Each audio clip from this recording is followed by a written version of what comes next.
Imetanda katika kijiji cha Kiamboi eneo la Muya baada ya gari kugonga mwanafunzi wa gredi ya 6 karibu na kituo cha biashara cha Gathoge akitoka shuleni. Walioshuhudia tukio hilo walisema kuwa gari la kibinafsi lililokuwa likielekea upande wa Muya lilipoteza mwelekeo na kubiringika kabla ya kugonga mtoto huyu. Dereva wa gari hilo alitoroka eneo la mkasa, huku wakazi wakiongozwa na mchungaji Katana wakitaka serikali kuweka matuta katika barabara hiyo.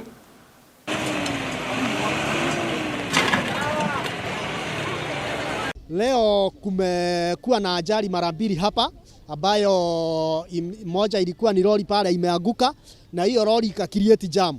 Vile hiyo lori imekreate jam, upande huu mwingine nayo hii personal ikakuja ikafurahi na upande huu mwingine ikaangukia mtoto ambaye alikuwa anatoka shule.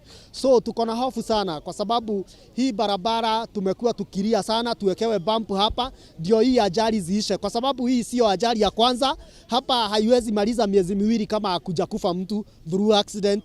Tunaomba tuwekewe bump hapa at least ndio hii speed ya magari ya hapa iweze kuisha, ndio at least gari ziweze kwenda polepole, tuweze kuepuka maajali ya barabara. Kumekuwa na hizi probox ambazo zinabeba miraa, na pia tumekuwa tukiona ya kwamba wakati ule mwingi ni wakati ambao watoto wanatoka shule na pia wakati wa majioni, because ukiangalia wakati wa majioni ndio mkoka inanunuliwa hapa ili waweze kuuza the following day.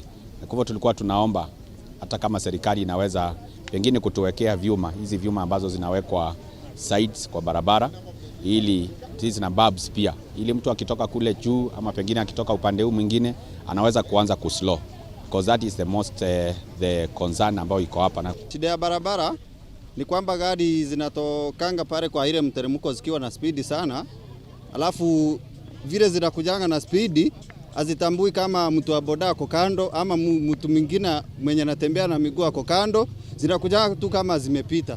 So kwa hivyo kama sisi watu wa bodaboda wa hii area tunaomba mtuwekee bumps, kwa sababu hii area imekuwa na maajali mingi sana.